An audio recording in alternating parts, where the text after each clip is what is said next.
Siapakah Rasulullah sallallahu alaihi wasallam? Nama baginda ialah Muhammad bin Abdullah bin Abdul Muttalib bin Hashim.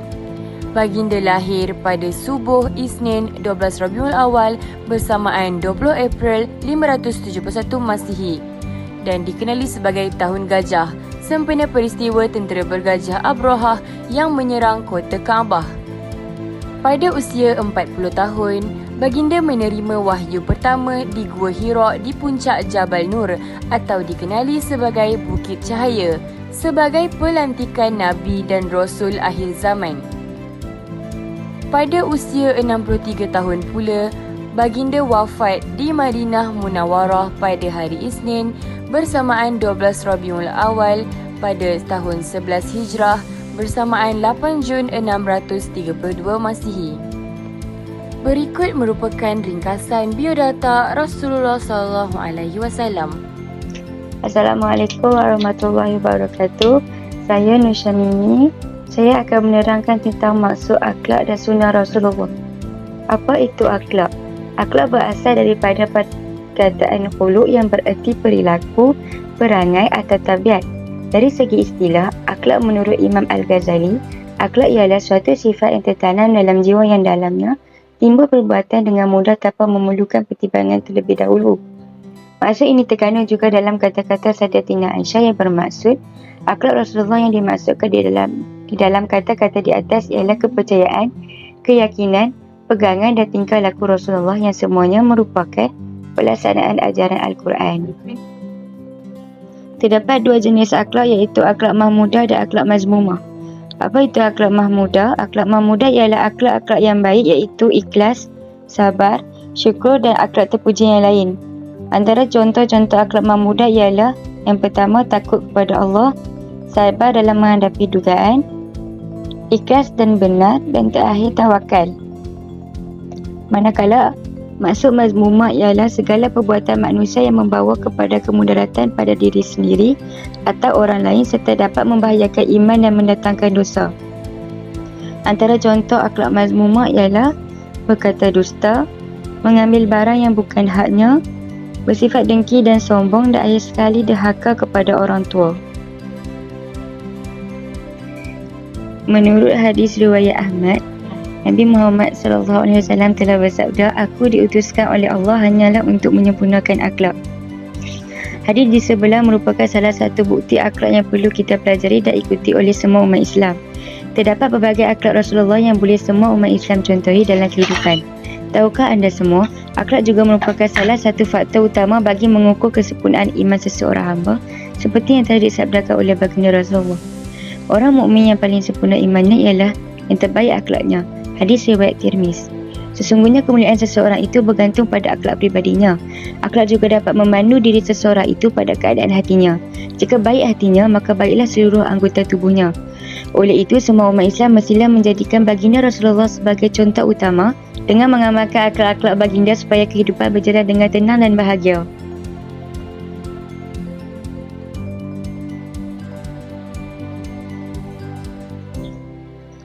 Seterusnya ialah sunnah Rasulullah. Sunnah dari sudut bahasa adalah jalan atau kehidupan sama ada bersifat terpuji atau sebaliknya. Dari segi istilah pula terbahagi kepada dua antara definisi ahli hadis dan juga ahli usul.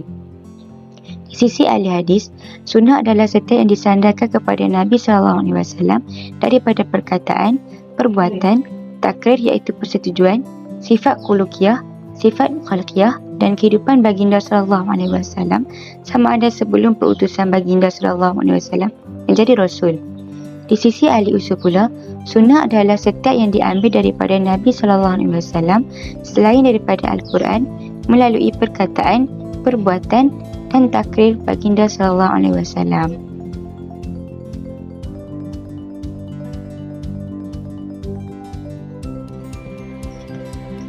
Kepentingan sunnah dalam kehidupan. Terdapat dua kepentingan sunnah dalam kehidupan iaitu keuntungan di dunia dan juga keuntungan di akhirat.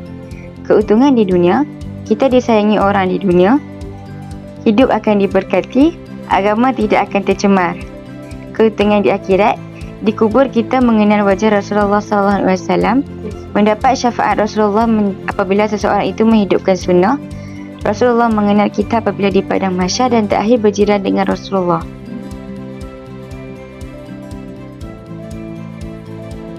Kesan meninggalkan sunnah. Seperti mana Rasulullah bersabda, "Man raghiba an sunnati falaisa minni," yang bermaksud, maka barang siapa yang membenci sunnahku, maka dia itu bukan dari golonganku. Hadis riwayat Al-Bukhari 5063 dan Muslim 1401 dari Anas radhiyallahu anhu. Mereka yang meninggalkan sunnah tidak berpeluang menerima syafaat daripada Rasulullah SAW di akhirat. Seterusnya, mereka ini juga akan mengakibatkan kerosakan iman dalam diri sendiri.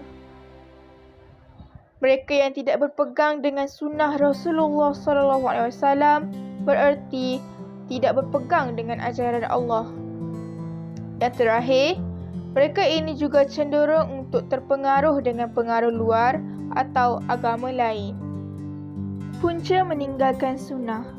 Apabila seseorang itu gagal untuk memahami definisi sunnah, mereka pasti akan mengambil mudah dengan menganggap ia hanya perbuatan sunat dan menjadikannya sebagai satu alasan kerana akan mendapat ganjaran pahala semasa mengerjakannya, malah tidak berdosa jika perbuatan itu ditinggalkan. Sekarang kita lihat pula bagaimana cara untuk mengamalkan sunnah. Pertama sekali, kita perlu mencontohi Rasulullah SAW dalam aspek kehidupan kerana amat sesuai diamalkan oleh umat Islam serta bukan Islam. Yang kedua, mendekati konteks Rasulullah SAW dan mempelajari hadis sahih serta sirah hidup baginda SAW. Yang ketiga, kita juga perlulah menjadikan Rasulullah sebagai idola dalam kehidupan kita. Yang keempat, kita juga perlulah bersungguh-sungguh untuk istiqomah dengan memasang niat yang baik kerana dapat mendorong kita untuk melakukan kebaikan. Berikut merupakan perkara-perkara sunnah yang boleh dilakukan dalam kehidupan seharian.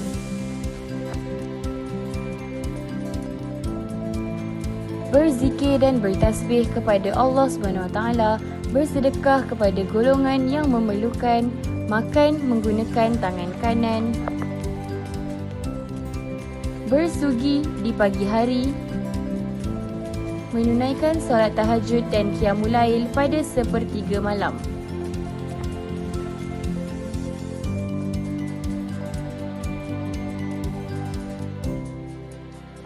Membaca Al-Quran ketika waktu lapang, memberi salam,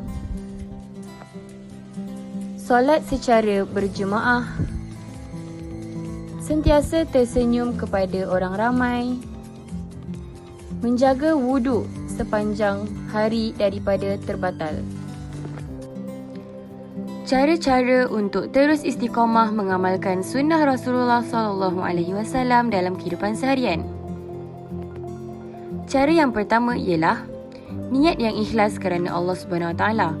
Sekiranya amalan sunnah yang dilakukan oleh seseorang itu dilaksanakan dengan hati yang ikhlas dan bukan secara terpaksa, amalan dan ibadah yang dilakukan akan diterima oleh Allah. Kesannya, hidup seseorang itu akan menjadi lebih tenang kerana mendapat keredaan Allah. Cara yang kedua ialah mencari kawan yang suka berbuat kebaikan. Dengan mempunyai rakan di sekeliling yang sering mengamalkan perkara sunnah, seseorang itu akan terdorong dan terikut perkara-perkara sunnah yang dilakukan oleh rakannya. Sebagai contoh, berpuasa sunat bersama-sama pada hari Isnin dan Khamis. Amalan sunnah tersebut lebih meriah sekiranya diamalkan beramai-ramai bersama rakan sekeliling. Cara yang ketiga, berdoa kepada Allah SWT agar diberi kekuatan. Doa dengan memohon daripada Allah agar dapat kekuatan dan kesabaran untuk terus beristiqamah menunaikan amalan sunnah dalam kehidupan seharian. Cara yang keempat pula, selalu membaca sirah Nabi dan para sahabat. Rasulullah dan para sahabat sering mengamalkan perkara-perkara sunnah. Jadi, melalui pembacaan sirah, seseorang itu dapat menambah ilmunya berkaitan sunnah-sunnah Rasulullah. Cara yang kelima ialah memulakan ibadah sunnah secara bertahap dan berperingkat. Sekiranya seseorang itu menjalankan amalan sunnah secara drastik, berkemungkinan untuk dia tidak istiqamah dan berhenti menjalankan sunnah Rasulullah. Seseorang itu boleh mengamalkan sunnah Rasulullah yang mudah terlebih dahulu. Sebagai contoh, memulakan sesuatu perkara dengan lafaz bismillah. Sekiranya seseorang itu sudah biasa melakukan sunnah, seseorang itu boleh pergi ke tahap seterusnya.